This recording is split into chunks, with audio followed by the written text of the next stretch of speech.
Of the Rush Limbaugh Show podcast. The message, my friends, is keep the faith. You've got to keep the faith. We elected President Donald Trump in 2016.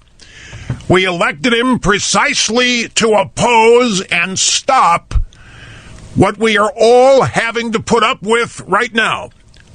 Fraud, deceit, cheating, anti-Americanism, un-Americanism.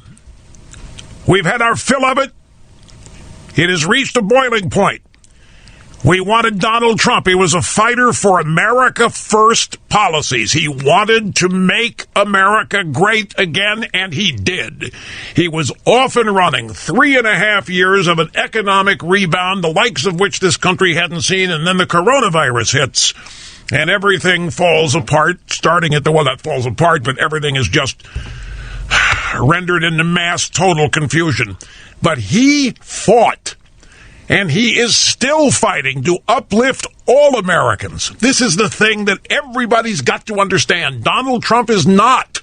Biden's out there running around talking about he's going to be president for everybody. No, he won't. This is the most partisan political party I have ever seen it constituted as in my lifetime, the Democrat Party. They are not a party for all the people. What's happening in these vote recounts, what's happening in the resolution of this election is proof that they are not what they claim and that Biden isn't what he claims. He will not be president of all the people. Nancy Pelosi is not Speaker of the House for all people, and they never intend to be. Donald Trump is president for all Americans. He wants every American to experience the greatness of this country. He's opening his arms and welcoming anybody and everybody to join him in the effort to reconstitute and remake this country. He is the president of every American. He got more votes in this election than he got in 2016. He ended up getting more minority votes than any Republican has in 60 years. He is not the racist and bigot that he was portrayed as throughout 4 years of lying, distorting media. Joe Biden was never going to win in a landslide. We have been so lied to. We have been so misrepresented. We have been so distorted. All for the sake of creating false expectations of doom and gloom within us. And we've had it. We've had it for a long time. It is why Donald Trump was elected. Yeah, he's unorthodox. But that's, again, why he was elected. He's the only president in recent memory that has put hard-working, middle-class people and American families first. This idea that Joe Biden is going to be president of all Americans, he's not going to be a Republican or Democrat, it's not possible. There is no such thing as that kind of Democrat. Do not doubt me. They are the most partisan people in America today. Harry Reid and his machine are tampering with a legitimate election in Nevada. That's the problem out there. The Harry Reid machine, they're finding ballots, they're creating ballots, they're dumping ballots in the mail. They can't run them down, can't check them.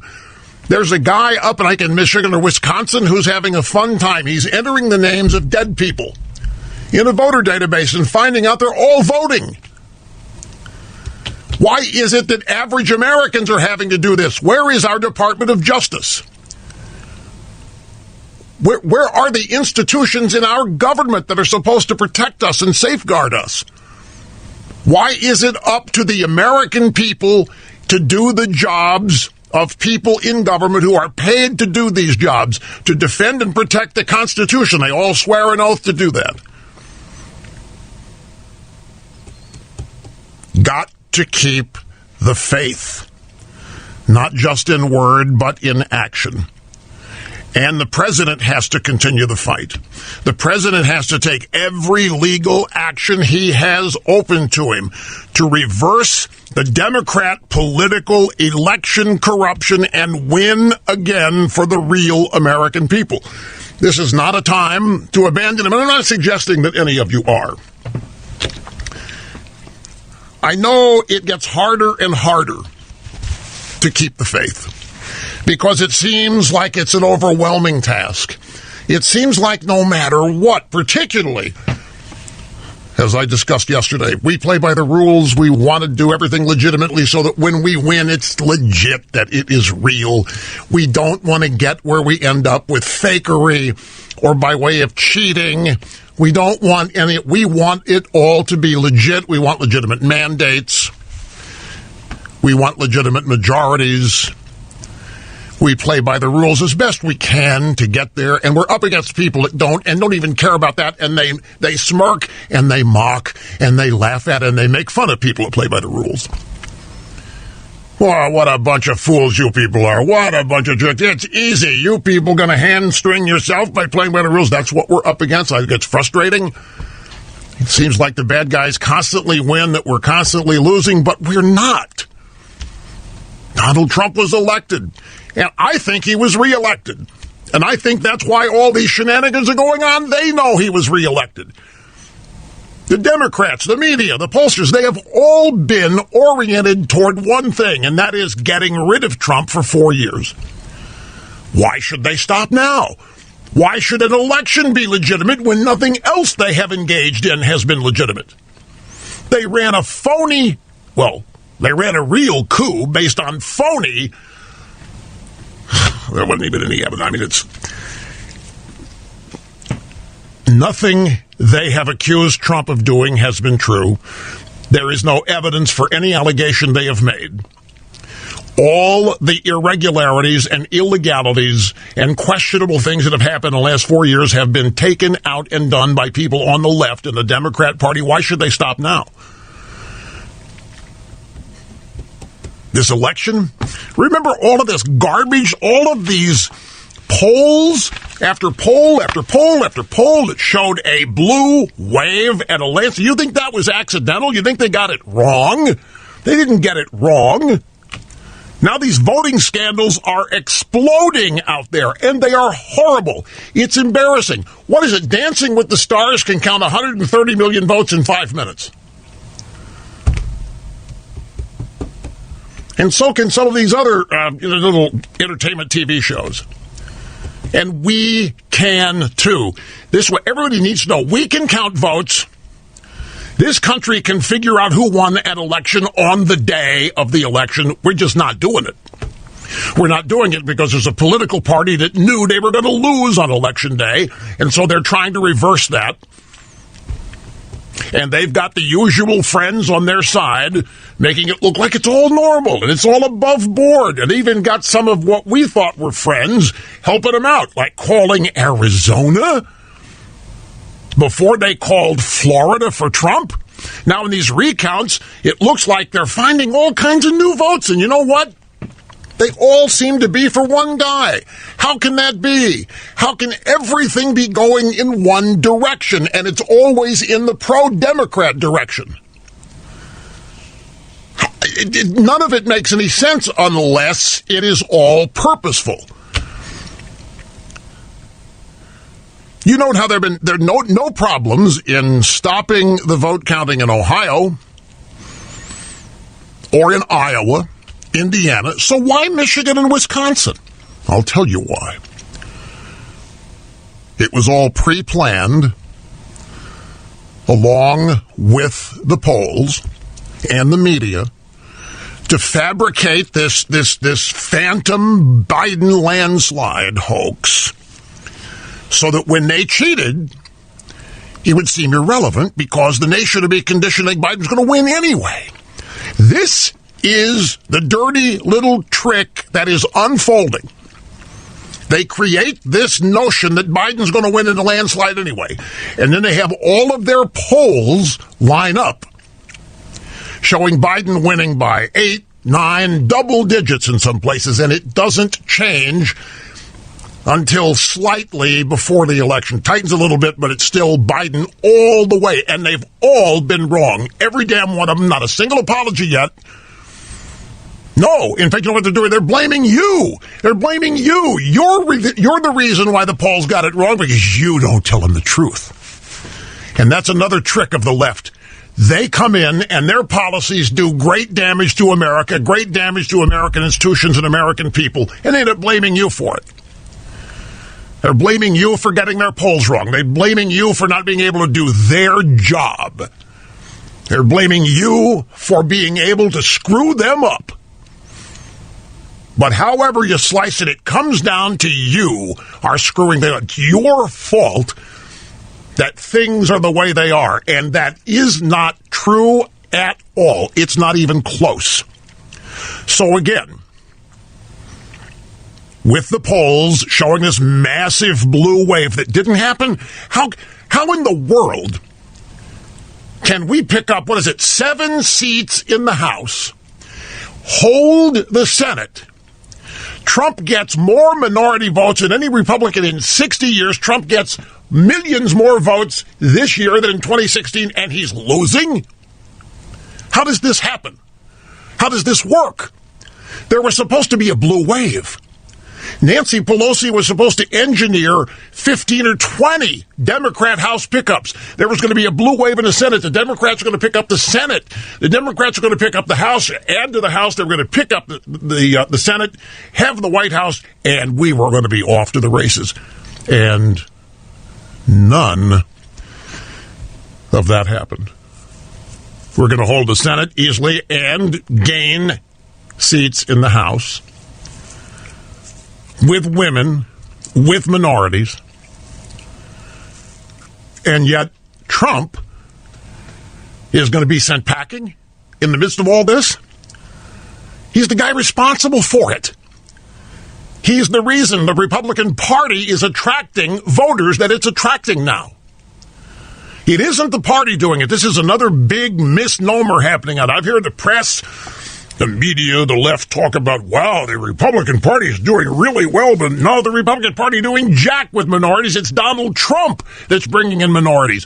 And what happens when Trump leaves? The Never-Trumpers are out talking about, like Michael Steele, who's not a leader of the Never-Trumpers. Let me tell you about the Never-Trumpers. Never-Trumpers are a bunch of ineffective, irrelevant, small-minded, small-number people. They're so inconsequential that they don't even count other than in the media to make it look like the Republican Party hates Trump.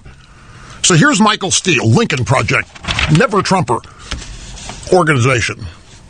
He's announced their plans to resurrect the Republican Party in a way that it could become a governing majority in the future. Mr. Steele, I know you. You know me.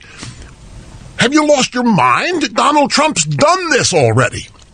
There is no reconstitution of the Republican Party necessary. Donald Trump's done it. He has done what you traditional House Republicans have been unable to do for 60 years in terms of bringing in minorities, bringing in women. Donald Trump did it, not the Never-Trumpers, not the Republican Party itself, because he is the Republican Party. So when he's gone, when he leaves, however that happens, why, has anybody in the Republican Party been taking notes? Do they know what they have to do to keep this trend going? I submit to you, no. Because there's too many of them that are distracted by their own dislike or jealousy or envy of Donald Trump. So Michael Steele announces plans to resurrect the Republican Party in a way that it could become a governing majority in the future. Those principles and those ideals we espouse, to me, still matter. You are irrelevant. You're never going to be relevant. You're never going to run the Republican Party. Where are you? You out voting for Joe Biden, and you're talking about resurrecting the Republican Party, for crying out loud, Mr. Steele?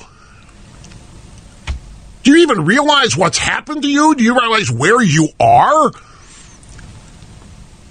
You're in no position to reconstitute the Republican Party. You can't even bring yourself to vote for. You can't even bring yourself to support the very things you say you've supported your entire life. Donald Trump implements them, and what are you doing? You're voting for Joe Biden. You're advocating everybody else vote for Joe Biden.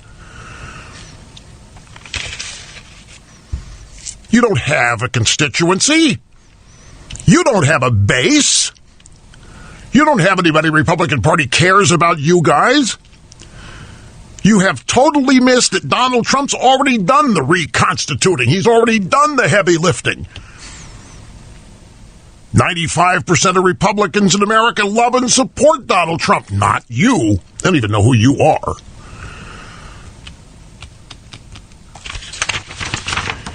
Massive voter fraud in Wisconsin. I'll tell you, folks, these voting scandals are exploding. I know you can go to any one of these states, Pennsylvania, Wisconsin, Michigan, and say it's worse there than anywhere. It's bad in Wisconsin. It's bad in a lot of these places. They're stealing it. I mean, we're watching an election be stolen. It is exactly what is happening. Everybody knows it. Republicans are not being allowed in to observe the counting process. What is that? It's exactly what it looks like. It's exactly what it sounds like. It's fraud. Anyway, I got to take a break, folks, but keep the faith. Look at this.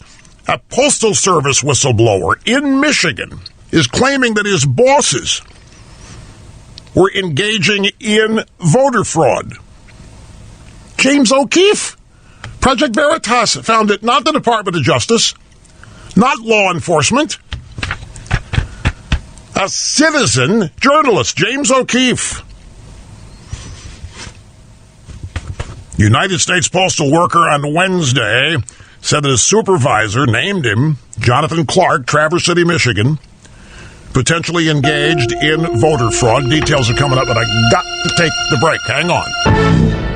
Greetings and welcome back. Rush Limbaugh, keep the faith. Rush Limbaugh, the EIB network in Philadelphia. The Democrats are refusing to let Trump's team inside the Philadelphia Counting Center, even after a judge has granted them access. Ryan Fournier tweets, they're refusing to let Team Trump inside the Philadelphia Counting Center, even when a judge has granted them access. It's criminal.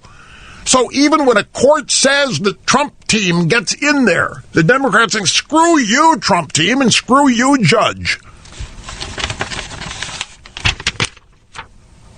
What do?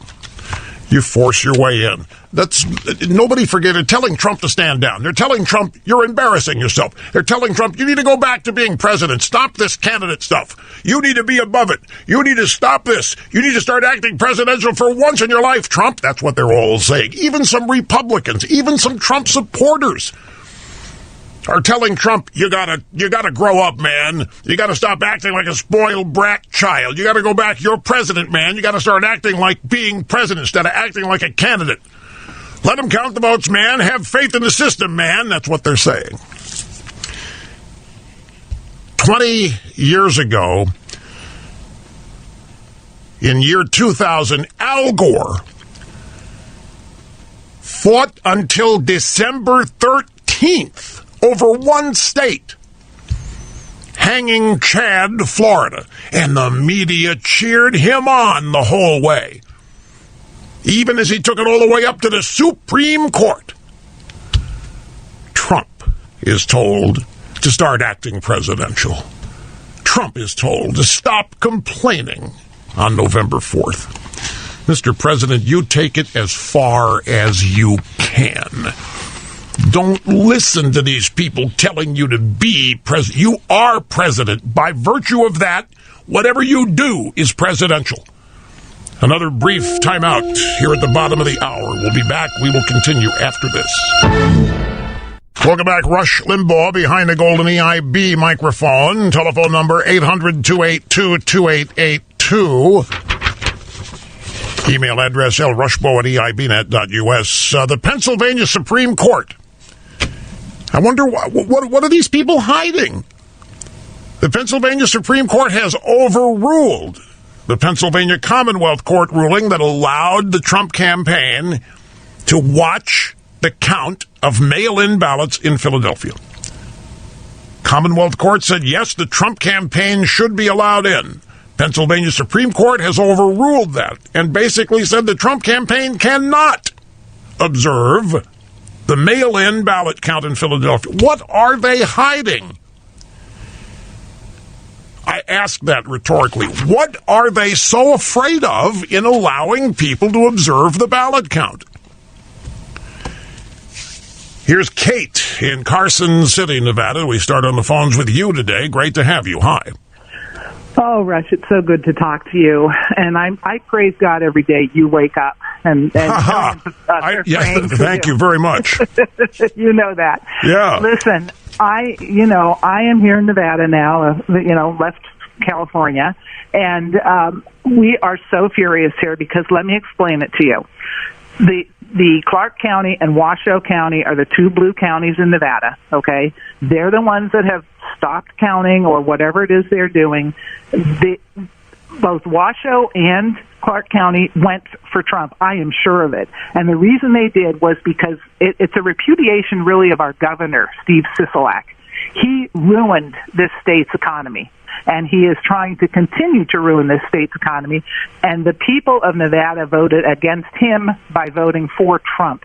And the Harry Reid machine is doing everything they can right now to try and turn that vote back to Biden. Let me play. Hey, Kate, hang on here. I want you to listen. I got a soundbite here from Rick Grinnell, who is one of Trump's favored ambassadors and advisors.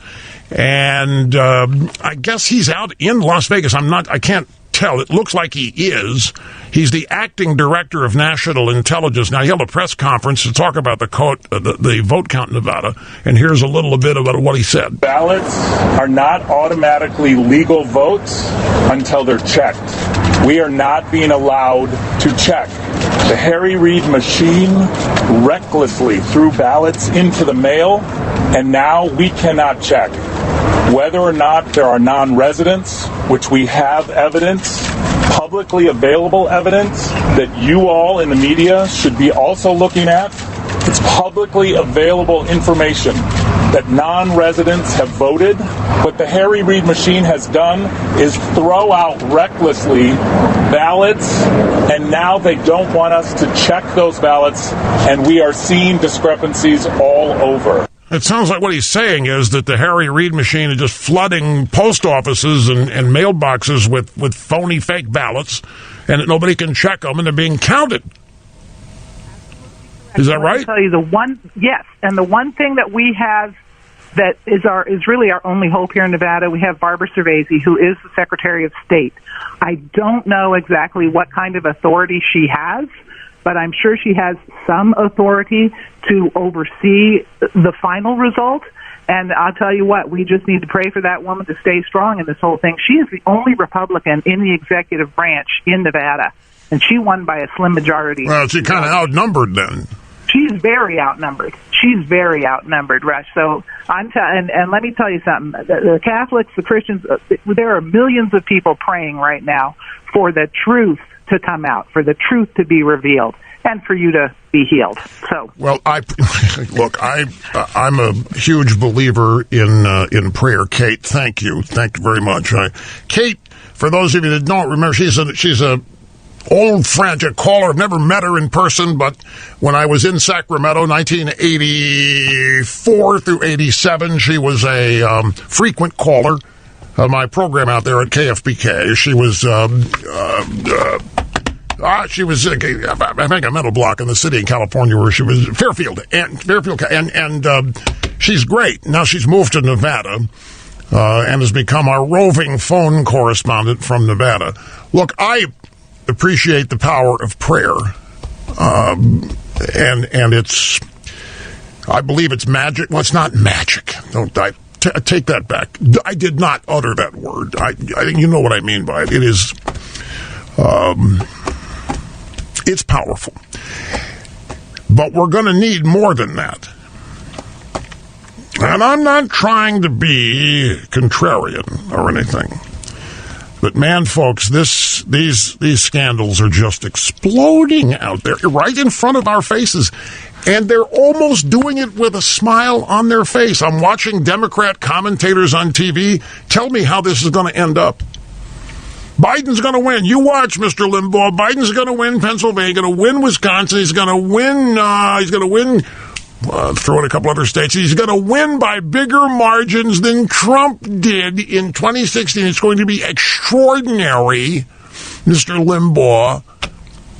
I mean, their arrogance and their condescension's on full display. Here's a tweet from Candace Owens. This is insane. She's talking about this guy, somebody, I don't know who it is finding the names of dead people and typing them into the Board of Elections in Michigan.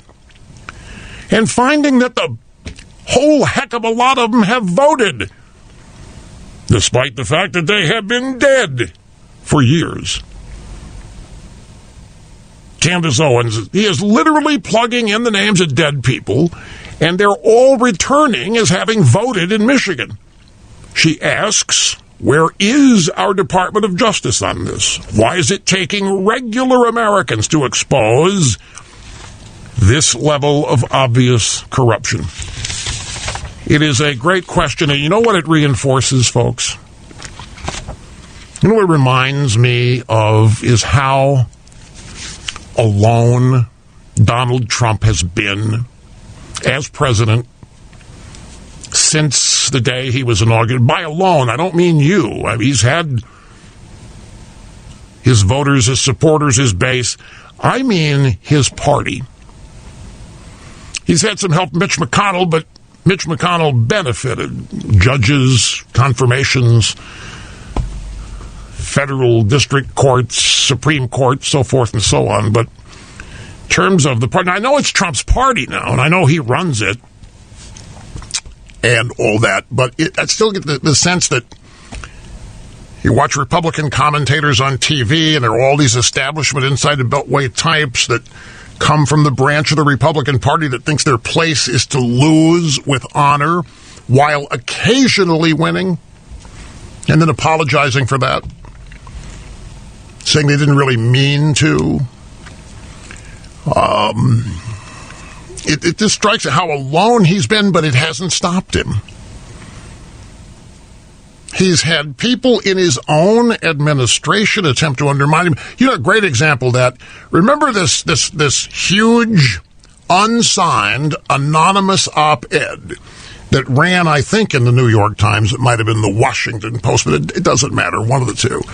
And it was said to have been written by a big-time, very powerful, very high up in the administration person who was watching out for us, making sure that Trump didn't go off the rails, making sure that our government remained intact, making sure that Donald Trump and his idiocy and his inexperience did not do great damage. And the media ran around telling us how big and powerful this person was, and it turns out the person was a non-entity. Somebody nobody had ever heard of, and yet they published this person's piece knowing the person was a nobody, lying to us about how powerful the person was. Inside Trump's own administration, there have been people attempting to undermine him, and yet he has gotten up every day and persisted. And ladies and gentlemen, it is important, again, for me to remind you, Donald Trump has been and is president for all Americans. That's his objective. That's why he ran. He believes in a great America. He wants a great America. He understands that a great America does not happen unless it is inclusive of every citizen in the country. He wants greatness for everybody. He wants everybody to have the opportunity to reach greatness. He wants the beauty and the uniqueness of this country. He wants it available to everybody here. He already is president of every American. And by the way, attempting to stop the radical left takeover of America, that will result in America being constituted as something it wasn't founded to be, that to me is being president of all Americans, because that is not a majority view. A majority of the American people, it's not even close to being a majority, who are radical leftists. It's like the Twitter stats. Twitter is 10%. 10% of the American people tweet. 90% of that 10% is Democrats. Twitter is not America. Media treats it as though it is. That's the purpose of Twitter, by the way. The purpose of Twitter is to allow the media to present Twitter as the American majority. And 90% of all people that tweet are radical leftist Democrats. So what do you think it's going to make the country look like? It's nothing but a trick. And that is how they attempt to force their agenda on us when it is by no means preferred or desired by anywhere near half of the people that come. Not even near that. And they know it. So that's why all these phony, lying, massive blue wave, Joe Biden winning in a landslide stories to make you think that a majority of America has drifted now into the left-wing radical camp. They have to lie. They have to create false premises, and they have to continually report them to try to get people to believe what is not true. Hi, welcome back. Rush Limbaugh, great to have you here, folks, as it is great for me to be with you. Now they're working on stealing North Carolina. It's the only way to characterize this. Rush, you got to be very careful the way you talk about this, because, Rush, this is going to end someday. You don't want to be on the wrong. You don't want people claiming that you were. I understand that many of you feel protective towards me and my, shall we say, reputation. Folks, how are we supposed to look at this? Here in North Carolina, Elections Board just announced over 40,000 provisional ballots will now be counted. Why? They're provisional. Plus 116,000 outstanding absentees. I don't know if they just found them or if they are completely above board or what have you, but this is Thursday. The election was Tuesday. Why are they just deciding this today in North Carolina? And then when they start counting all these votes, guess what? The vast majority of them end up going to the Democrat. Everything goes in one direction. You would think that Trump would... The idea that in all of these ballots outside of Election Day ballots are all Democrat? Well, Rush, that's what the early voting is. All of them? Folks, Donald Trump got millions, 4 to 5 million more votes this election than he did in 2016. The idea that in one category of vote, Trump's got not enough to shake a stick at.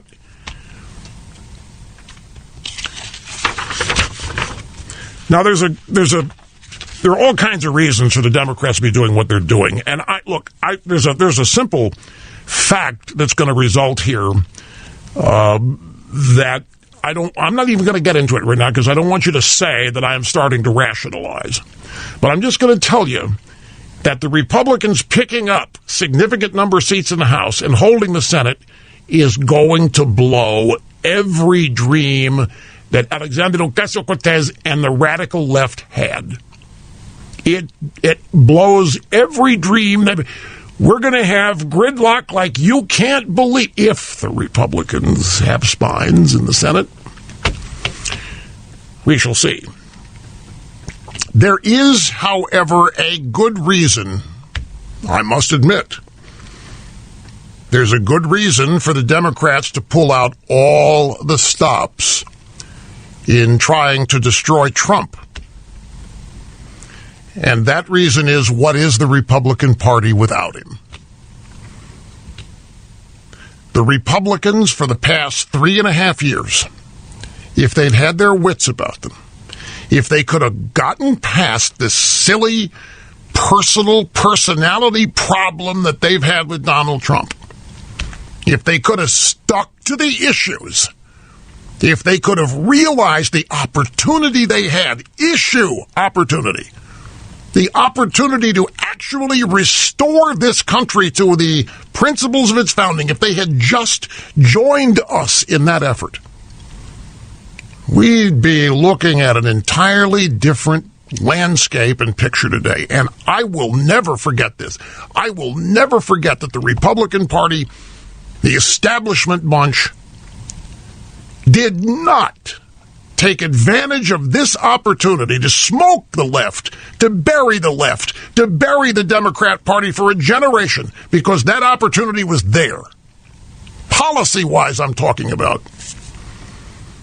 The Republicans should have protected, they should have defended, they should have supported President Trump as if he was the only person capable of propping up a weak, poorly branded party. And man, is it poorly branded. You go out and say Republican to people, what do they think? Racist, sexist, bigot, homophobe. It stops every other, oh no, please, I'm not that, please don't. Donald Trump, I don't care, you're wrong, that's not who I am, I'm fighting for what I believe in, I'm going to keep doing it. America great, again.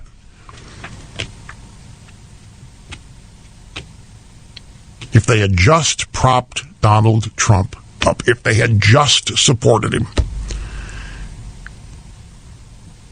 Because what is the Republican Party without him? This is, the Democrats know it before the Republicans do. The Democrats get rid of Donald Trump if they can. And now, by the way, Trump is not going anywhere no matter what happens here. I got to take a break. This is a big point. I'm going to keep making it. Hang on. We'll be back in a second.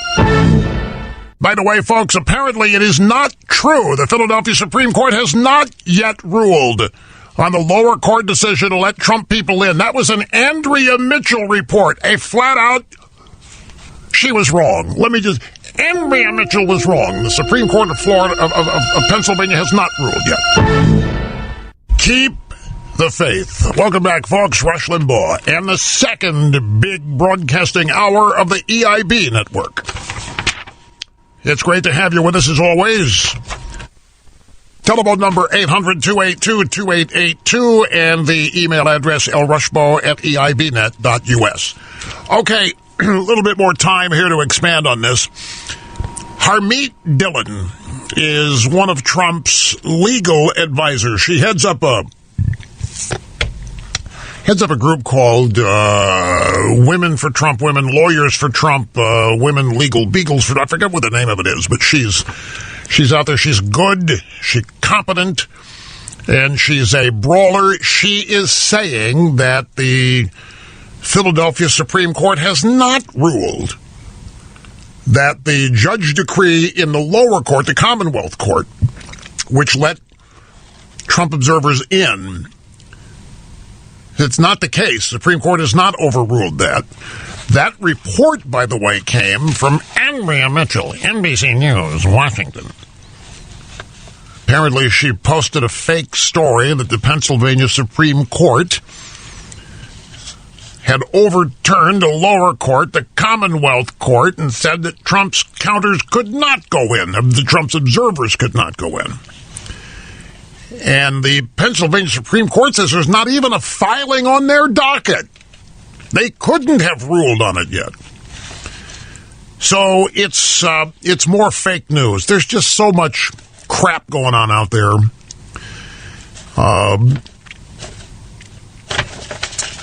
Just do your best to keep up with it, and keep people abreast. Here's Maria Bartiromo. This is my point. Maria Bartiromo tweeted, this is about an hour ago, maybe less than that. 4 a.m., Wisconsin, 65,000 votes were counted and found 100% for Biden. 4 a.m. in the morning, Dump, Michigan. 138,499 votes were found, 100% for Biden. Now, there's some dispute about these ballots. You probably, well, you may have heard, you could be one of the people have heard that somehow this is a typo, that it's not as bad as it originally was reported. Been trying to track that down. The fact of the matter is that there are still 138,000 questionable ballots out there. But the point is that 100% of these ballots that are being found are all for Biden. Now, ask yourself this. What is the downside for the Democrats in cheating? Has anybody noticed any penalty? Have the Democrats suffered because they're cheating or trying to? Have they been caught? And have they been threatened legally? Are any of them being told to stop cheating by authorities? Has the Department of Justice weighed in on any of this? The fact is, there's no downside. As far as they're concerned, why shouldn't they cheat? Why shouldn't they do whatever it takes to win? We're not going to let bad orange man interrupt the gravy train coming out of Washington, D.C. We're not going to let this guy make America great again if it means eliminating all the perks that we get as members of the Washington deep state. We're just not going to let this guy ruin it for us. We're going to do whatever it takes.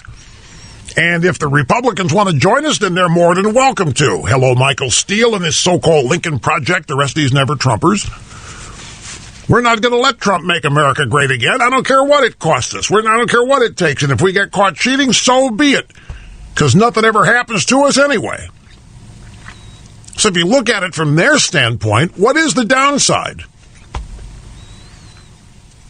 I mean, dead people have been voting in Chicago and West Virginia for who knows, from 1960 when I first heard about it. I was 9 years old then, and it hasn't changed. Dead people still vote. We joke about it. We joke about it. We laugh about it. In Arizona, poll workers forcing voters to use Sharpies. You know what that does? It invalidates the ballot. You got to use a ballpoint pen on most ballots. You don't use a Sharpie. That's anybody and everybody knows that. So in Nevada, in Arizona, poll workers gave voters Sharpies, invalidated their votes. Trump was leading in Georgia, leading in North Carolina, leading in Pennsylvania, leading in Wisconsin, leading in Michigan, and they stopped counting before the vote ferry visits overnight. He was leading in all these places. Don't forget election night. I'm watching Fox News. Oh, by the way, I was telling some people off air about the guy that runs the Fox News decision desk. It's not a desk. It's not Chris Steyerwalt. He works on the decision desk, but he's not the Grand Poobah. The Grand Poobah is a Hillary donor and supporter by the name of Arnon Mishkin. And he's occasionally on. They'll bring him out. You know, the decision desk is down in the basement at Fox News, and they bring him up there. And they'll put him on one of the shows now and then just to confirm with people what the Fox News decision desk is doing and why they're not calling these states, why they did call those states, and so forth. And I've often, I just accept it, because what are you going to do? But I ask myself, how in the hell does a Hillary donor end up running the Fox News decision desk? Just how does it happen? I mean, somebody has to hire the guy. Who did it? Well, you would think Roger Ailes, but Roger Ailes, who founded Fox News for the Murdoch family, eventually he retired amidst some very unfortunate bogus scandals. And for other reasons, he ended up testifying to Congress on various aspects of election night coverage, how it happens, and so forth. I forget what the Express Committee was and why the hearings were taking place, but he testified back in 2000. He testified, I forget, I don't know the date that he testified, but it was about election night 2000. Wait a second. Yeah, election night 2000, that would have been the Al Gore and George W. Bush, the hanging Chad election. And he testified to Congress that on election night in 2000, Arnon Mishkin of his decision desk was speaking to high-level Democrat sources throughout the evening as the decision desk looked at calling states.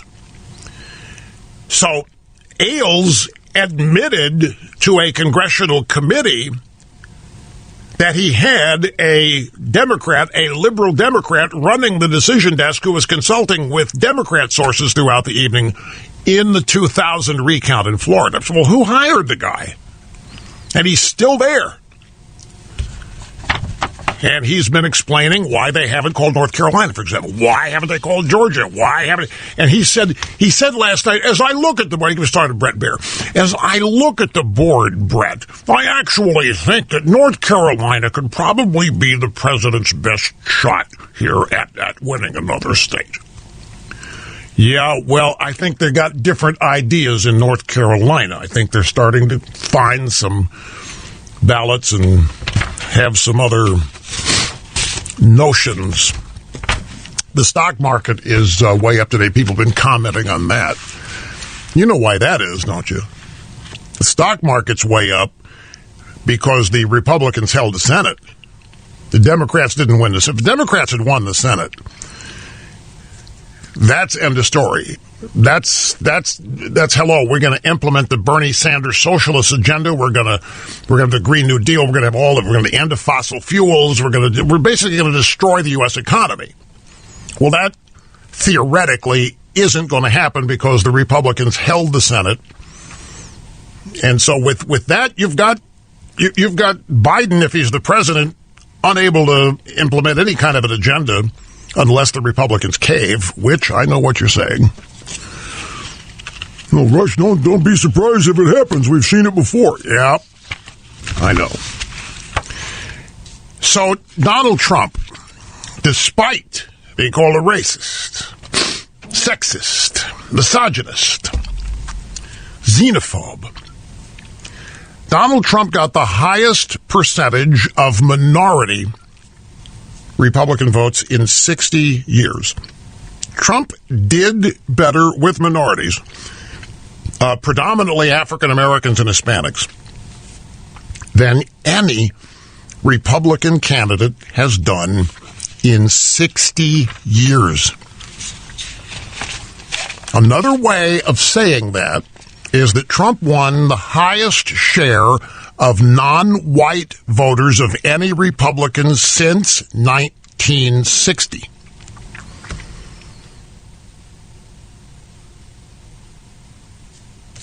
So we are to believe, we're being told, they want us to accept, Trump gets the highest percentage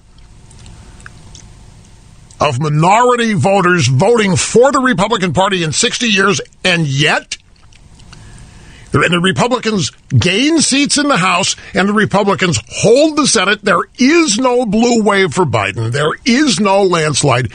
And yet we're to accept that the only guy, and he got 5 million more votes. Trump did this election in 2016, and we're being told to accept the fact that Trump is the only guy on the ballot losing. Republicans gain seats in the House. Republicans hold the Senate. Trump loses.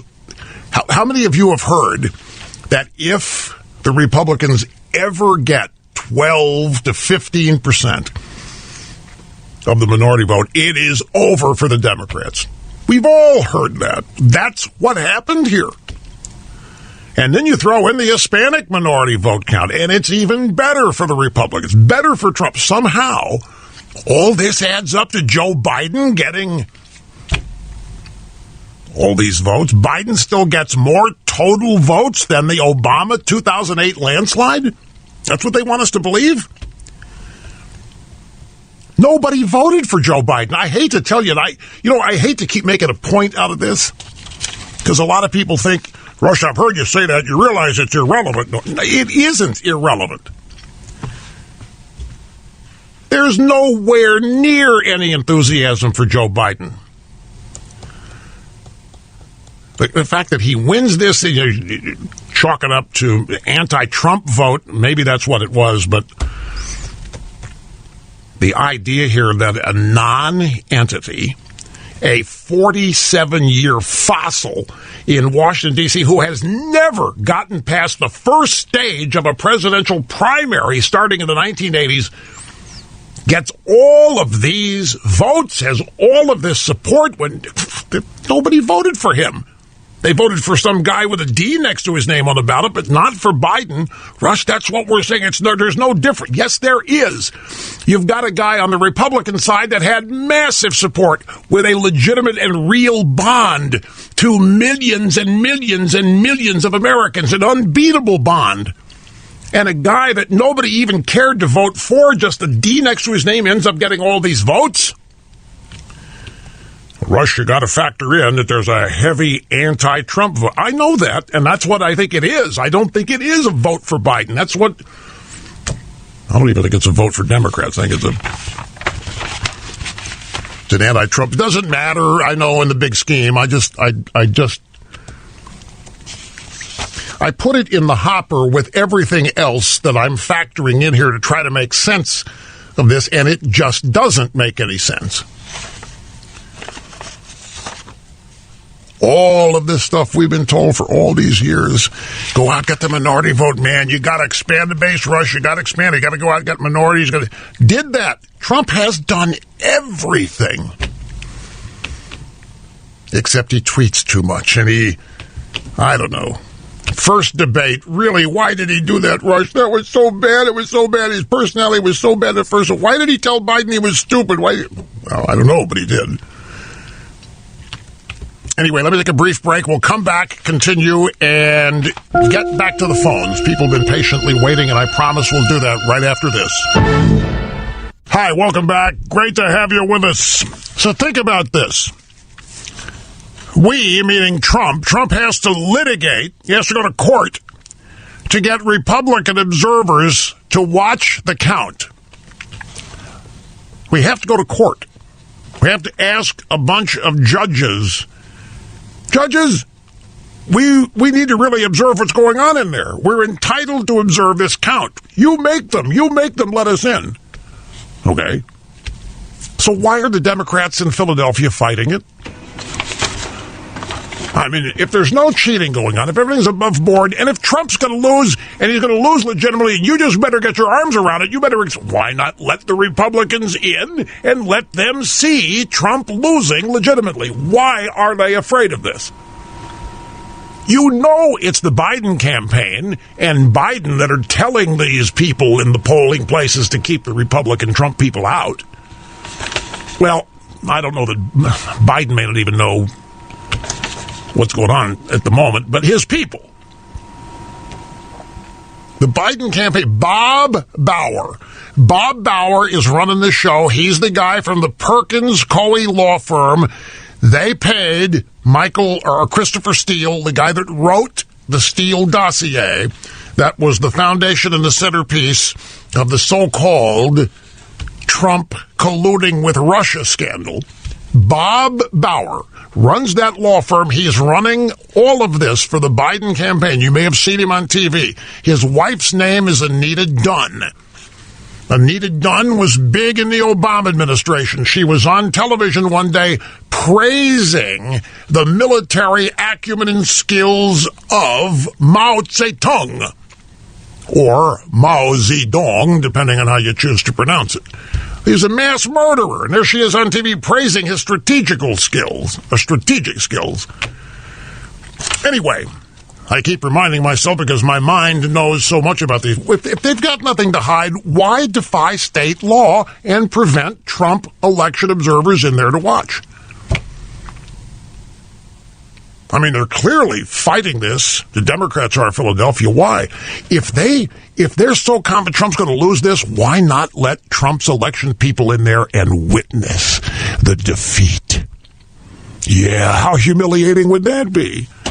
But they don't want anybody watching what's happening here. Jackie in Asheville, North Carolina. Thank you for waiting, and welcome to the EIB Network. Hello. Hello, Rush. Thank you for being the voice there for us, and mega blessings to you and your family. Thank you very much. I wish I could do more than just be a voice, but that's all I got. Well, and you know what? That's what your gift is to all of us, especially during this time. And I'm curious, has anybody else thought, does anybody on either side of the aisle honestly believe that if the election goes in a direction it really should not go into, that President Trump is just going to go away? Do they really believe that with all he has invested and all of the connection he made with everybody who has shown up at his rallies, that he's just going to walk away and let America go down? No. Resources. No. They don't think that. They just want Trump out of Washington. They want him out of town. They want him. Look, Donald Trump represents a lot of things, but he poses a tremendous threat to these people. Remember now what I'm trying to run through this very quickly. Membership in the deep state, the administrative state, the Washington establishment, membership in that club is truly special. There are perks to being an elitist in the Washington establishment, and one of the perks is that you are immune from all of the laws and the regulations that you pass for people in the country to have to obey. We're witnessing how it operates now. There's also a lot of money. Your kids have practically guaranteed futures. Your kids have practically guaranteed admissions to Ivy League universities, whether they can earn it or not. It's worth a lot, and Donald Trump poses a threat. Make America great again. Draining the swamp means eliminating all the special perks that exist for these elitists. They're scared to death of it. Hi, welcome back. Great to have you. Rush Limbaugh at Cutting Edge Societal Evolution as we meet and surpass all audience expectations every day. Ladies and gentlemen, talk of Republicans making inroads with minorities, I just want to make this point again, is missing the point. A lot of people talking about this, but it's Trump who made these inroads with minorities, not the Republican Party. And look, I'm not sitting here trying to purposely find a reason to savage the Republican Party. I'm just telling you the way it is. It is Donald Trump who did all. This is why they've got to stop him. Donald Trump is a one-man wrecking crew for the Democrat Party. They have to stop him. They have known since he was inaugurated they had to stop him. At first, it was just they couldn't believe that he beat them. They just couldn't accept it. It got worse and worse. The hatred became personal. And then Trump starts winning. His agenda starts being implemented. He has to be stopped. Now he's engineered minority flip to the Republican Party greater than at any time in the last 60 years. Many black men, I'm guessing a lot of Hispanic males as well, are attracted to Donald Trump. Why do you think that might be? You know, during the campaign, you remember the Trump rallies? Do you remember Trump making a point of talking about Venezuela and a couple of other Central American countries and Cuba? He knew what he was doing. Hispanic people want nothing to do with socialism. Unlike today's Democrats, Hispanics from Central and Latin America know full well how destructive socialism is. They want no part of it. Donald Trump was promising America will never be a socialist country. Like Venezuela, he said. I had a lot of people say to me, why does he keep talking about Venezuela and Nicaragua and all this other stuff? Because there's a huge Hispanic population from those countries living in America now, and Trump wants them to know that he is their champion. And he did. Throughout the rallies, he would talk about this. Television interviews, he would make sure to mention Venezuela and other Latin American cities. And I also think, and you can disagree with me all you want if you can get through to tell me, but I think he's got a personality that relates in a macho way that I will guarantee you liberal men and women despise. And when I say macho, I don't mean fake, phony. He's a man. He's a throwback. He is a man. He's unafraid. He's not politically correct. He doesn't run around thinking he needs to make an excuse for his existence. He doesn't run around thinking he needs to make an excuse for what he thinks. He's unafraid of telling people who he is and what he thinks. That resonates with a lot of people who have been raised in countries where they put you in jail for that.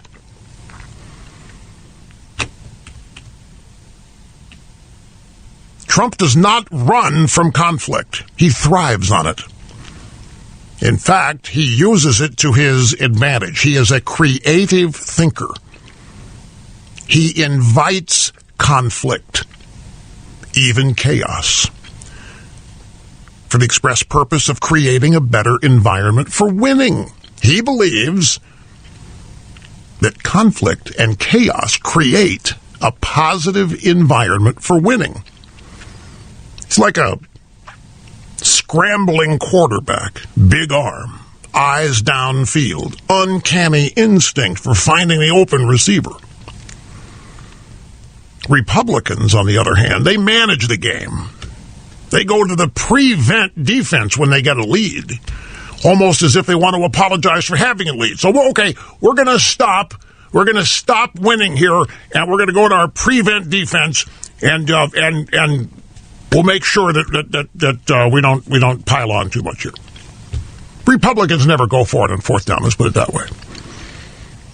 Trump delivered for minorities. He did it with bravado. He challenged them. You remember what he first said? Campaign, 2016. What do you got to lose? He said to African Americans. What do you have to lose? You've been voting for these clowns for 50 years. What have they done for you? Versus what they have promised you. They haven't done anything for you. What do you have to lose? It worked. So my point is, I'm not saying this with any anger. Don't misunderstand the tone of my voice. The Republican Party right now is nothing without Trump. They've never understood that with Trump they had a magic wand. You know, Obama's out there. What's he going to do?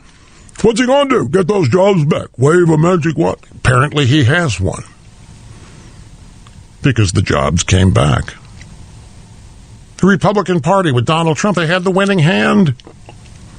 They had the franchise quarterback. They didn't see it, or they did see it and didn't want it. They have the one person who can bring blue-collar and minorities to the polls and vote Republican. That's what they claim to have wanted to be able to do all these years. They've got a guy who did it now. And instead, they go out, they join the never-Trumpers and vote Biden.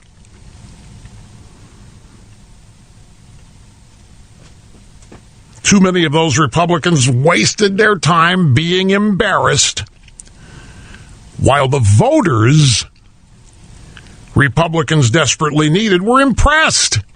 The voters supporting Trump were impressed. They loved it. The Republican establishment was cowering in the corner saying, oh my God, this guy, oh gee. You'd have to search long and hard to find a more successful first term in presidential history. There probably are a few, but not many. He's a winner, and they just don't see it. But he's keeping the faith. You watch. Here is Susan in Vienna, Virginia. You're next. It's great to have you with us. Hi. Hey, Rush. Good to talk to you. Thank you. Trump is making men again.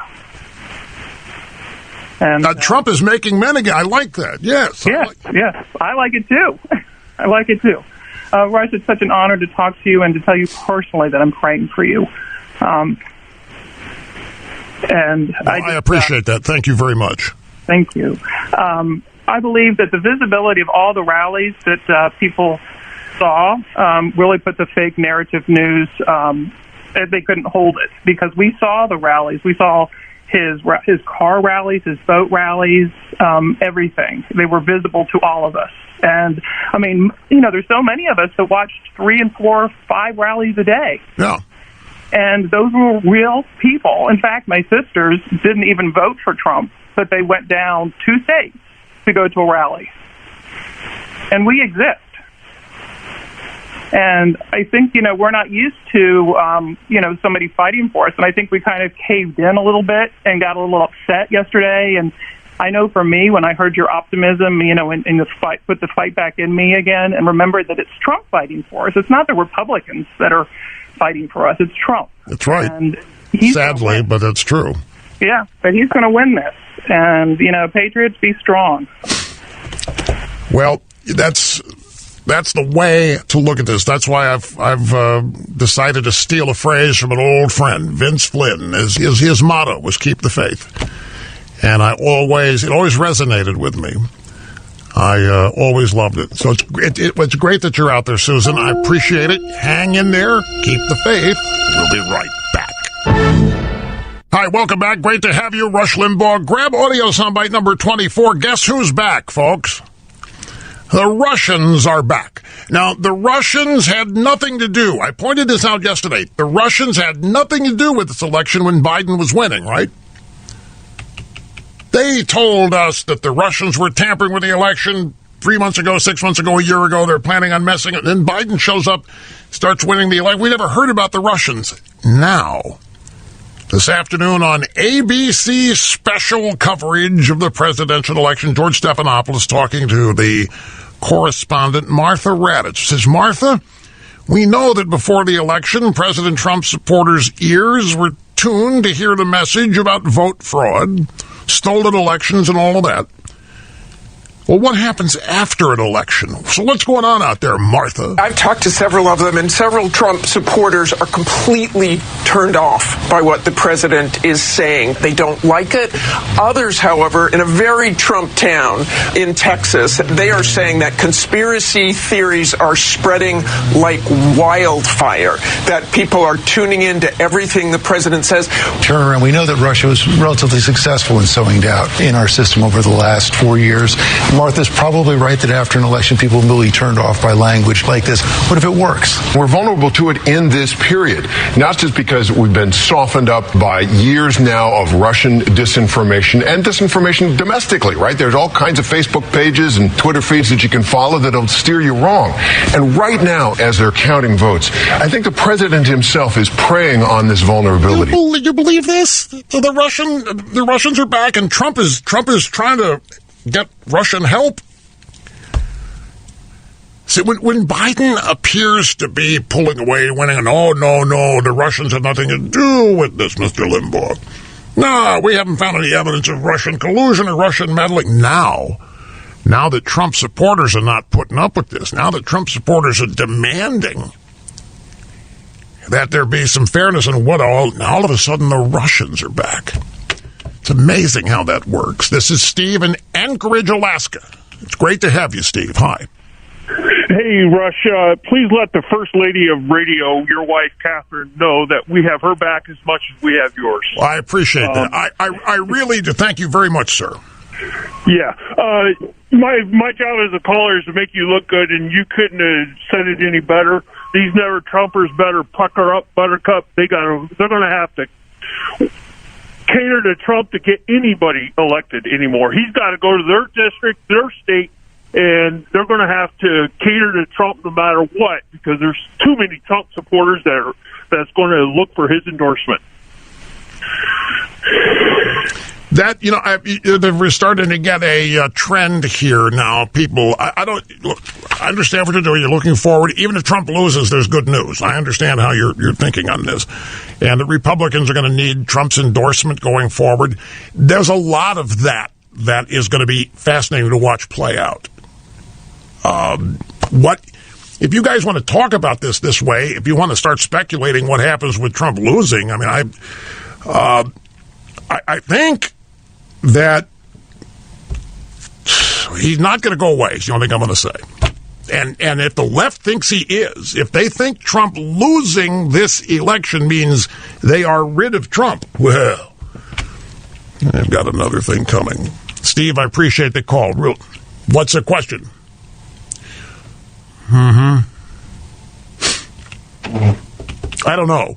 The official program observer has asked me if I think that the anger at the Democrat Party is at its zenith. Is it higher than it's ever been? It could well be, but what does that mean? I mean, they're not just going to sit home, but they are sitting at home. What do you mean they're not going to sit at home? They are sitting. Do you see MAGA people taken to the streets? See any pitchforks and stuff? Well, some protest. We'll see. I don't know. I think that your average Trump supporter, I don't know if they can get any angrier at the media, at the Democrats than they are now. I just don't know how that manifests. I don't know what that's going to end up meaning in terms of behavior. You know, I don't know how, if that anger exists and if it's at its zenith, if it's never been higher. I don't know, how does that hurt the Democrats? I mean, what is it? How does it threaten them? I mean, we already dislike them. We already think that they are bad for the country. What is being more angry at them than ever? I mean, they don't even care if they get caught cheating because they know nothing's going to happen to them. I don't think they couldn't care less how mad we are at them.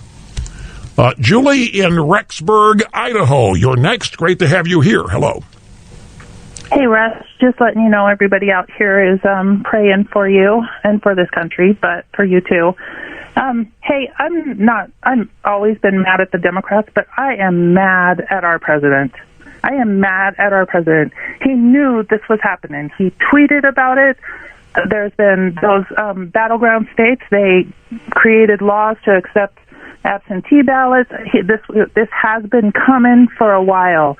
Why didn't he motivate his supporters and get them out into the polling locations and get them to make sure that they're able to watch the vote? Why didn't he do something about this? He saw it coming. He tweeted about it, and he did nothing. And now he's left us all sitting here hoping and praying that something will happen. And it just really makes me mad. You know, my friends, I have been waiting for this sentiment. I have thought that I would have heard this sentiment yesterday.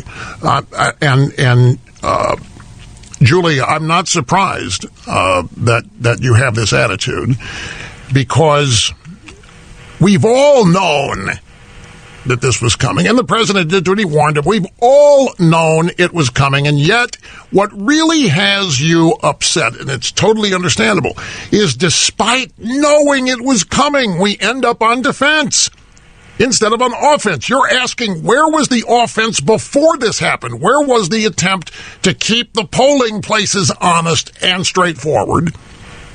And where was any advance action to intimidate those who might want to think they could cheat and steal?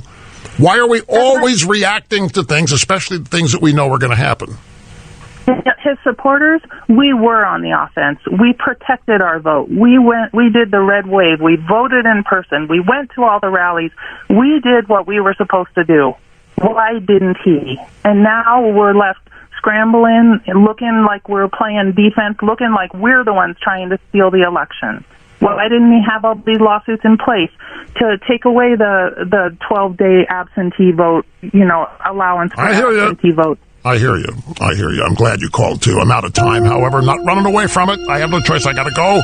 We'll be back. Stay with us. Man, the fastest 3 hours in media.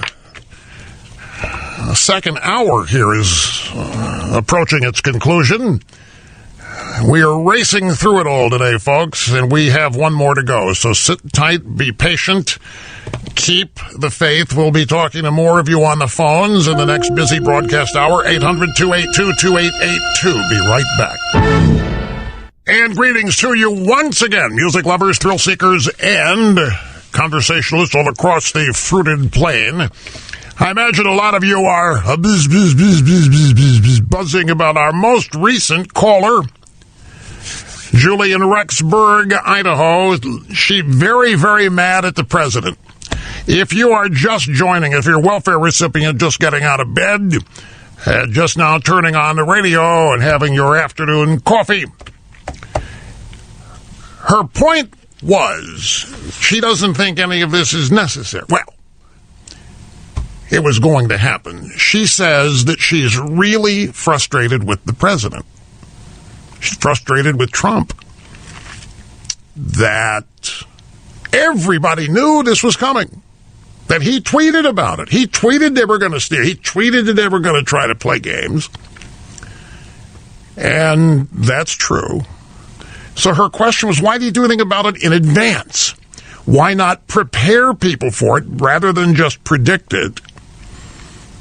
It's kind of interesting. It bounces off Mr. Snerdley's question to me, which was, do you think our side is madder today at the Democrats than they've ever been? Even if they are, even if you are, if you're madder today at the Democrats you've ever been, what does that mean? How many of you have pitchforks in a closet you can go get and start marching down to the place they're counting votes and start throwing pitchforks at them? I don't think any of you have a pitchfork. I don't. Maybe some of you on the farm do, but I don't have a pitch. I don't know what I would do. I've been mad at them for a long time, the degree to which sufficient that it's academic. But the point about the president and his team, they've known about it, they predicted it. Why are we always on defense? You know, this is something that I know irritates people. It irritates me. We're always on. Look at this. The Democrats in this scenario knew exactly what they had to do. They knew that Trump was winning in these states. They had to stop it. They went out and did it. They had their lawyers. They had their army of people. They got ready to go. The Democrats run these states that are in question. It's what makes them so important. And I know that a number of you, I just know attitudinally, you're sick and tired of being on defense. Always reacting rather than being, what is the word, proactive. And all I can tell you is I understand. That's as much as I can. I mean, I have no strategic answer for it. I think maybe something that could have been done was just harp on a little bit more, but you got to understand something. The more you harp on that, if you're Trump, and if you start at every rally, if you start predicting and talking about Democrat cheating, pretty soon people are going to say, what are you so afraid of? Where's your confidence? Why aren't you doing it? You have to very fine line, you can't go overboard in the complaint department, or else it starts to sound like whining. And people say, what are you complaining about? So the answer to that is you just take action. If you think something's going to happen, take action to stop it. So we'll just have to watch it all play out. There's something else out there that I think a lot of people are taking false satisfaction from. I think they're making a big mistake. It's right here in this headline. Democrats wasted at least $293 million trying to flip the Senate. And this is a story about all the money that was spent against Lindsey Graham in South Carolina. The Democrat there spent $109 million, 108.9, it's rounded up, $109 million. In Kentucky, some Democrat named Amy McGrath spent $90 million trying to unseat Mitch McConnell.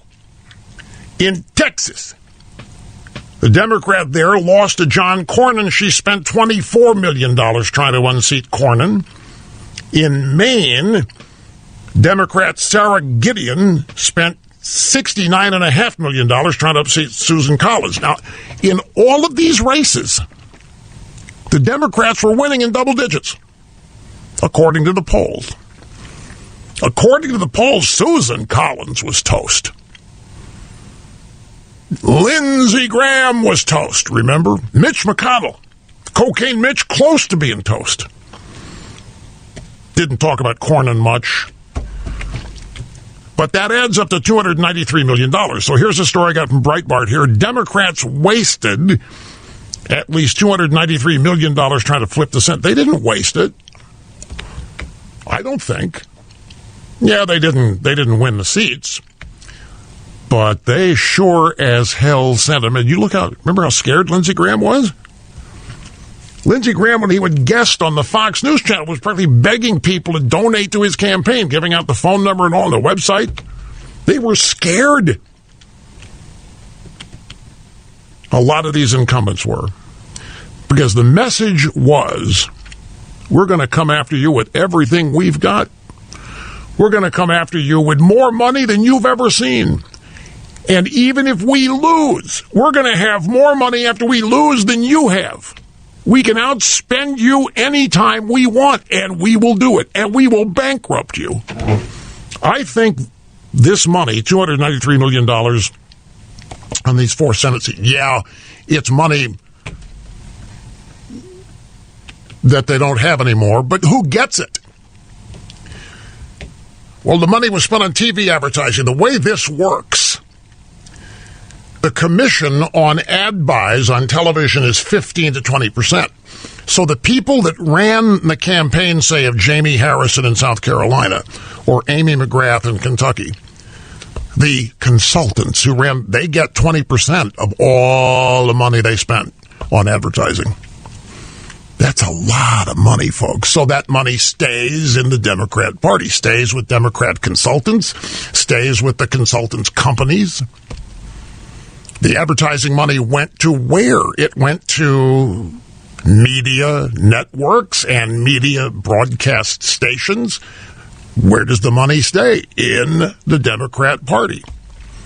It may switch hands, but it's still circulating within the Democrat Party, benefiting those who received it. It would have been an added bonus if all these candidates would have been defeated, but the message is, we're going to get you. We're going to come for you. And the Senate, the Democrats haven't given up trying to flip it. They're going to try to take Tom Tillis' seat away. This recount in North Carolina, this count in North Carolina, ostensibly for the presidential race. There's a Senate seat in there, Tom Tillis. Don't think they're not going to try to find some votes to unseat Tom Tillis and take his seat. In the Senate, Chuck U. Schumer engineering this. No, I'm not trying to be harbinger bad news. I'm just telling you what they're up to. And you want to be mad at President Trump for knowing this was coming and not having a plan, not having a strategy to deal with it? I hear you. I understand it. Here's Andrew. I'm going to go to the phones and try to get as many people on as we can. Andrew's in Grand Rapids, Michigan. Great to have you, sir. Hello. Hi, Rush. Great to be on. Thank you very much for taking my call. Yes, sir. So, if you go to I'm currently in Michigan. If you go to the Michigan Secretary of State's voter information website and you look at the voter registration statistics, we have a registration count of 8,127,804 registered voters in Michigan, according to the state government. We barely have 8 million citizens in Michigan over the age of 18. And the same thing goes for Wisconsin. They had 90% turnout when it's usually around 70. It's pretty obvious to anybody with a brain who's aware and paying attention that this whole thing's a sham. And to the earlier caller who was worried about President Trump not fighting back enough and so on and so forth, I would have to remind her that he's a counterpuncher. And I think we're about to see the biggest counterpunch in our political lifetime. Oh, so you've got confidence that we're going to see fireworks coming here yet? Oh, I 100% think Trump remains in the White House. Absolutely. Interesting. Well, I've seen these numbers, and they're all over the place. The number of people who voted, say, in Wisconsin versus the number of registered voters. I mean, there's no way. There's so many more voters, millions more voters than there are people registered. It can't be legit. Absolutely, and I can tell you I have friends who are lifetime liberal Democrat voters. They voted for Hillary 4 years ago, and they did not vote for Joe Biden this time. They were so disenchanted with his behavior. Everything they accused Trump of, you got Joe Biden on video doing, and so on and so forth. So My personal experience, as far as what I've seen, and all the statistics and the numbers and the obvious foul play that's going on, it doesn't add up. And thankfully, Trump is the most relentless guy we've ever seen in political history. So if anybody's going to pull this off, it's going to be him. So I'm very, very excited. And you're saying this based on his strength as a counter-puncher. Yeah, a counter-puncher and just his overall relentlessness. Right. He's no stranger to the courtroom, All right. Well, now the caller that you're reacting, I can tell you, she didn't. I ran out of time with her, sadly, but I don't think she shares your sentiment. I think that one of the reasons why she called was that she doesn't expect any more than what we're seeing, and that would be Pam Bondi, Rudy Giuliani, Corey Lewandowski, Sidney Powell running around making legal challenges. I think that was her point. So obviously, people are going to hope that your take on this is accurate. But I do like your confidence boost, buddy. I do like it because people. I tell you, it's so easy to turn fatalistic on this. All you got to do, and by the way, they're shutting down Twitter and Facebook, anybody trying to point out the cheating, anybody trying to point out how the Democrats are misbehaving, Twitter is just censoring. They're shutting them down. All kinds of people have been shut down here. And so where can people go to share information of the cheating and of the irregularities if Twitter and Facebook are going to shut them down? Which is something that is happening. Anyway, Andrew, pessimism is easy. Everybody falls for it. I appreciate your optimism. I appreciate you calling in here and telling people we ain't seen anything yet. Trump is the big counter-puncher, and you just wait. Thank you. Appreciate it. Folks, every computer out there eventually crashes. And it's not because computers are inherently poorly made or anything. It's just a quirk of fate. The computer has something in it called a hard drive, where everything you do on the computer is stored. Every document, every photo, every software program, every application. And those hard drives, whether they be solid state or spinning disks, something eventually happens to them. It happens to everybody who owns a computer. I mean, it could be something as innocuous as one of your kids spilling something on your keyboard. It could be the dog or the cat getting tangled up in the cord, dragging the machine off the desktop, kablooey. It could be any number of things. It could just be a quirk of fate that the thing freezes. I mean, even the biggest, the best-built computers, these are machines that operate with great efficiency, but no computer's immune from malware or something as simple as a water spill. You have to be backed up. That's the point of this. Protecting the data on that hard drive. If you're backed up, then none of these things I've described causes panic. But if you're not backed up, everything you have in life is on your computer and it freezes and you're not backed up, you've lost it. It's gone. That's Panic City. That's why you need to get iDrive, folks. iDrive is the best backup program you can get. You can back up your data once an hour, once a day, on demand, incrementally. You're writing a manuscript, you're storing financial documents, whatever it's important to you, iDrive makes it easy to back it up. Separate location, away from where you are, so that whatever calamity that strikes you will not strike your backup. iDrive makes the process easy. Sign up at iDrive.com. It costs less than $6 a month to do it. When you create an account, use my name. Get this. You'll save 90% off the first year. That's how interested they are in showing you how helpful and easy this is and how it works. iDrive.com. Okay, I've waited a lot. Grab audio soundbite number 1, if you would, Mr. Broadcast Engineer. I had so many people telling me today that, man, there was some guy on Fox today really singing your praises. Who was it? I don't know. Well, what did he say? He said, everybody needs to listen to you. You're just great. You know who it was? No, I didn't catch the name. I caught it halfway through it. I must have had 8 people tell me this today.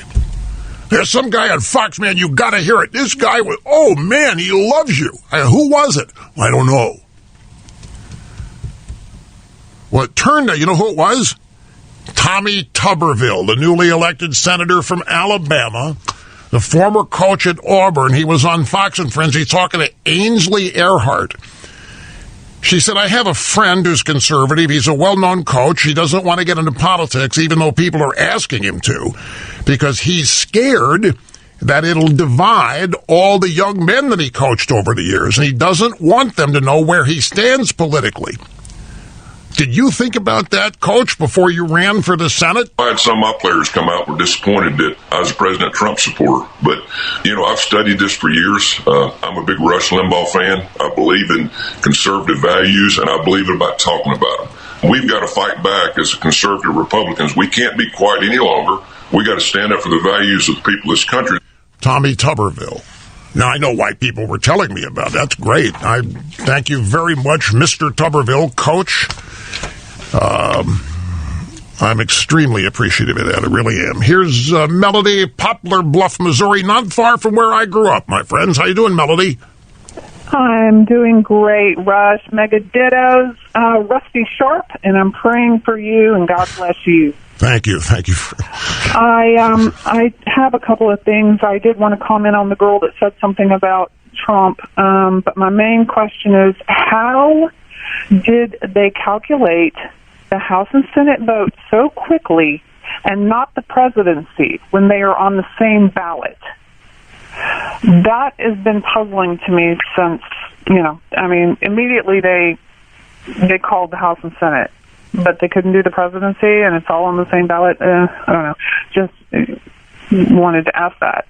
My other question or a comment is, I believe Trump didn't do anything because he's letting the enemy expose themselves so that people can see how corrupt they are and then believe it.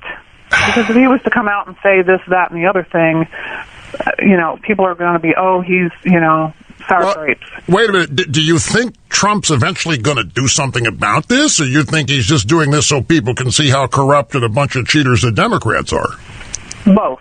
I do think something's going to happen along with his legal counsel.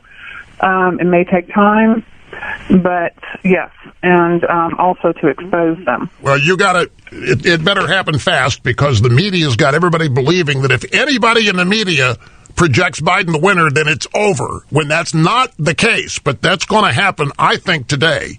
You guys better be on the lookout. If you look at Fox has had it for over 24 hours now, Biden 264 and Trump 214. That 264 includes Arizona. Now, there's only one other network that is called Arizona. I don't know which one it is. Yeah, AP. AP has called it. Like CNN's got 253 for Biden. Fox has it at 264. That means all Biden needs is for Fox News to call Nevada, and people are going to think it's over, because that's 6 votes in Nevada, that's 270 electoral votes, and that's all you need. And if Fox News projects Nevada, even before Nevada announces that they've certified a winner, people are going to think that Biden has won it. And this, just keep a sharp eye, not predicting it, but it could happen. Welcome back. It's Rush Limbaugh, the Excellence in Broadcasting Network. Here is Jim in Chattanooga, Tennessee. Great to have you, sir. I'm glad that you were patient, held on as well. Thank you. Rush, I am so pumped that I got through to you. Okay, Trump needs to continue his rallies. This way he can get past all the media and start advertising in any way he can to expose this corrupt media and what's happening now.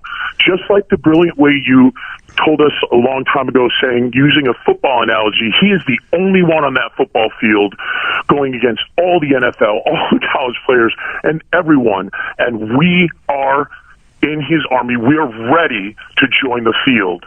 And we want to continue. I think he should continue these rallies to expose them and show it to all the media and use every advertisement, outlet possible to expose this.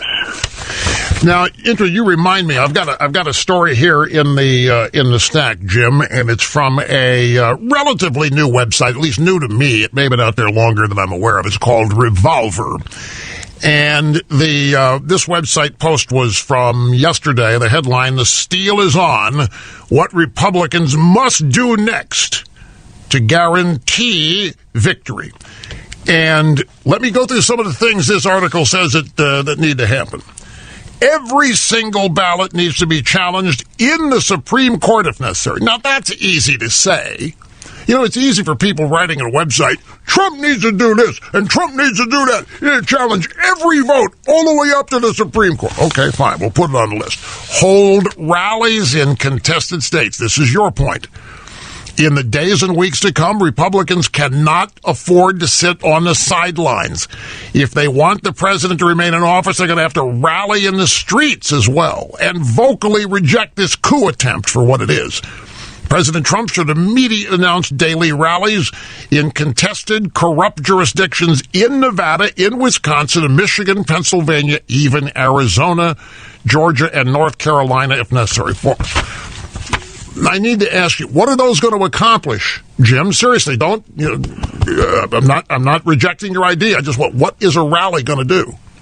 A rally to us is, of course, we know that he's been fighting for us for 4 years, but this helps us portray more of our love, that we're still behind him, to not stop, to keep going.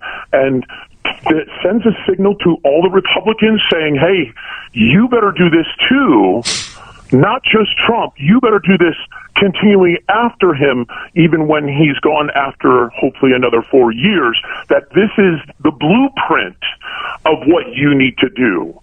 And we need to make sure that blueprint is stamped everywhere on every Republican that ever tries to join anything.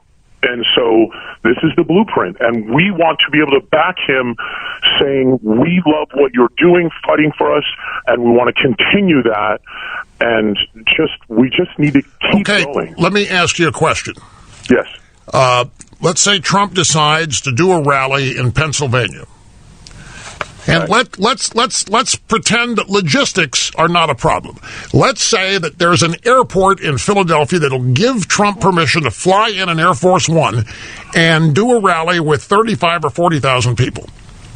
Okay, let's just assume that can happen this afternoon or tomorrow. Now let's assume that it's happening. Let's assume it's tomorrow. Let's say it's 3 in the afternoon. As soon as this program's over, the rally is taking place. Trump is at the airport near Philadelphia. He's doing a rally. There's 35,000 people there. The Democrats that are counting votes in secret in Philadelphia are going to do what while that rally is taking place? That's a great question. I'm hoping that on top of us going to the rallies, that the other people at those precincts are able to videotape and able to record something. They can't get in. They're not being allowed in. And when they are allowed in, they're being kept 50 feet away, not even a telescope. They need to record that process, them showing them that, hey, it has been. It has been. It's how we know it. Okay, and so that needs to be advertised. I mean, we're hearing it, but in between all the commercials of I'm hearing ABC and everything saying that Trump is contesting, not so fairly and all that, but we know it is fair, so it's so frustrating that how can we get this out there? We need information of how we can help him. So you're asking me, but then I don't know how to do this. I want to learn and be able to help them. And I'm sure millions. Let me tell you what they're going to tell you. If you make a phone call to, if you knew who to call, if you, and I'm just giving you a hypothetical here. I'm going to tell you what's going to, if you knew who to call, if you knew that there was a central place to call to say, look, I represent tens of thousands of Trump supporters, and we want to do anything you tell us to do. We are ready to mobilize. You know what they're going to ask you? What? To send them money. They're going to ask you for money to fund their recount effort or to fund the lawyers or whatever. That's what they're going to ask you. They're not going to ask you to do anything. They're going to want your money. And then you're going to say to yourself, well, what do you mean my money? What are you going to use my money for? They're going to say, we need to pay lawyers to mount these challenges. We need to pay people to go in and do the recounts. And then they're going to tell you they need $25 million. Yeah, that's aggravating. I mean, just like... And then you're going to say, all I wanted was a rally. I just want the president to go out. I want the president to rabble-rouse. I want the president to show he's not taking this. I want the president to do a rally and rally the troops and say that we're not giving up. What do you mean I need to send you money? And I'm going to tell you that's the way the political world works. That needs to change. We need to change that, honestly. I mean, The reason why we're always playing defense is because we don't think that corrupt. That's not on the forefront of our mind. We're thinking, okay, how do we make this work and think of creative ways, but we don't think corruptly, so that's why we're always playing defense.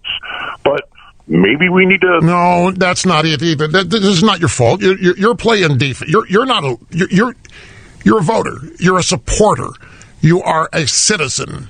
You actively support the president and his agenda and his efforts, and you will do whatever you can do to show that support. You are not, and don't misinterpret me here, it's not your responsibility to come up with a plan, a battle plan or an action plan to help fight this. That's not part of the deal. Your deal, you fulfill the obligation of your deal with your support, and you may even send money to campaigns of the president, I don't know, but your support and your willingness to do whatever anybody would ask you to do, you have met your obligation. You don't have the responsibility to come up with a battle plan. There are other people that are supposedly experts in that the president has access to. The president is the president of the United States. He's capable of hiring the best to do whatever he needs done. And if that is you, then fine. You can let him know that you're out there and you're hireable. But this kind of thing is, you go back to our caller from, was it Idaho? She was upset that the situation had come to this point, that Julie, Lexburg, Idaho had not taken any proactive action to prevent this situation from even starting. Anyway, Jim, I gotta go. I'm glad you called. Appreciate it. Back with more right after this. Hey, folks, some cyber hackers out there use current news stories in an attempt to trick you into sharing your bank account information with them. It's called phishing, P-H-I-S-H-I-N-G, and their goal is to gain access to your online identity and make a fast buck before they're discovered and shut down. Now, the latest one this week sends text messages to cell phone numbers confirming a $1,200 monthly payment from the IRS as part of a pandemic relief package. Now, all you need to do is give them your bank account information and they'll take care of the rest. Now, nobody would fall for that. Now, sadly, a lot of people do. They text back their bank information. It said IRS in there. They're intimidated. It says IRS. Well, I better do this. Keep the IRS off my back. That's how they run the psychological side of it. I got one of these. There was a fake note supposedly from a credit card company I use, and it looked real, man. Oh, it looked real. Now, because I am well aware of this stuff, I knew it was fake and phony, Because all you have to do is look at the email address that the email is from, and you'll see that it's not the same email address that your actual credit card company uses. But still, it looked real, and it was something I knew a lot of people were going to fall for it. The thing is this, no matter the current scam, it is your responsibility to protect your online identity. Now, you can do that much more easily with the help of LifeLock. LifeLock is the proven leader in online identity theft protection. LifeLock membership, it's easy to get. It's available to everybody. Once you sign on, they go to work looking for evidence that your online identity is being used without your permission. It's a fascinating process that does not invade your privacy, give anything about you away, but they are able to find out pretty quickly if somebody is pretending to be you out there. And you'll get a phone call or a text message or email from them warning you that they think they've spotted somebody using your identity, your contact info, and they ask you, is this you, say, buying this new car? Or is this you opening a new account at a bank? And if it is, everybody goes away happy. If it isn't, then the restoration team gets involved, and they don't stop until they've fixed it. Now, no one company can prevent all identity theft, but LifeLock is going to give you the best protection. Sign up today. LifeLock.com or call them 800-440-4833. Either way, use my name, save 25% off the first year's plan. Who's next? Barbara in Sugar Land, Texas. One of my all-time favorite names of a town. Sugar Land, Texas. How you doing, Barbara? Wonderful, Rush. I've never got to talk to you. I've listened to you for 20 years, and we say our rosary. Our family says our rosary for you and Catherine every single night. Well, thank you. Thank you. We appreciate that. Thank you so much. We love you very much. You're still on my bucket list to meet. I want to tell you it's a very sad day that Fort Bend County on Tuesday has almost gone blue now. We're the second biggest county in the country. We've lost our entire Supreme Court's gone blue. The Court of Appeals, the District Court. We lost 3 really good District Court judges in Fort Bend County. And a lot of them, Rush, were almost within exactly the same amount of 20,000 votes. Everybody's livid here. Livid what's happened. There's no way these... Wait, are you about Texas statewide? Is that what you're talking about? Texas across the board, yeah.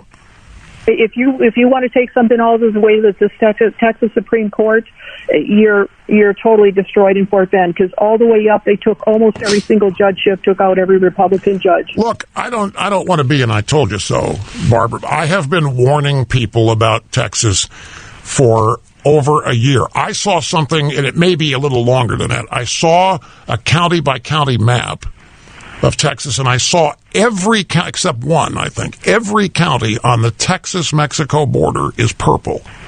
And I said, holy smokes, it got to be immigration, illegal or legal. That state, I said, Texas is going blue. I couldn't believe this. And then we have the election on Tuesday, and it's nip and tuck. And where we used to win Texas by 30 points, we win it by 4 in this race and that race, and we're out celebrating.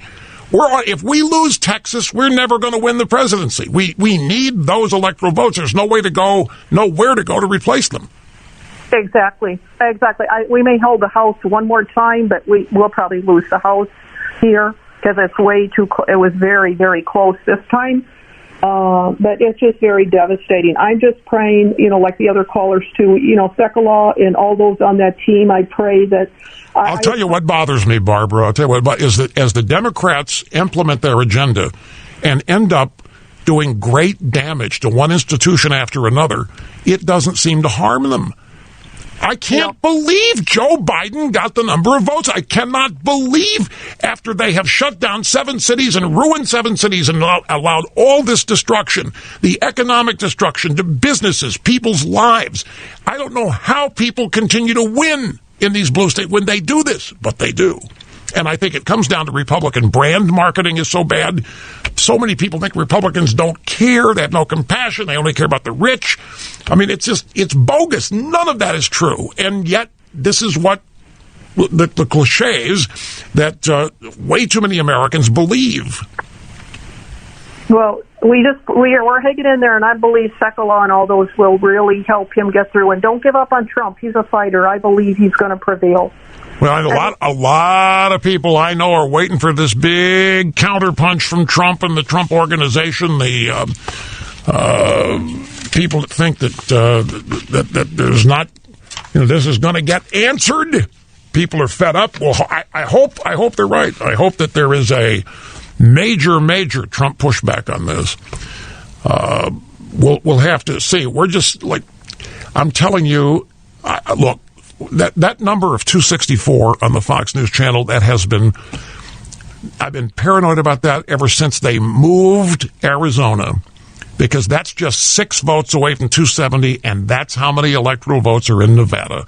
And they're just waiting on this, and if Fox would end up being the network that ends up calling for Biden, I don't know, folks. There needs to, and Trump sitting with 214, we know he was going to win more states, and it's just so frustrating, and I got to go. I'm out of time. We'll be back here in just a second. Thank you so much for being with us today, folks. We will be back tomorrow. Open line Friday. It is Friday tomorrow, right? Yeah, it is. Treatment week next week. I'll be here on Monday, and then the rest of the week, as you know, is iffy. Have to wait and see. But regardless, tomorrow definite, and we'll look forward to it. Thank you.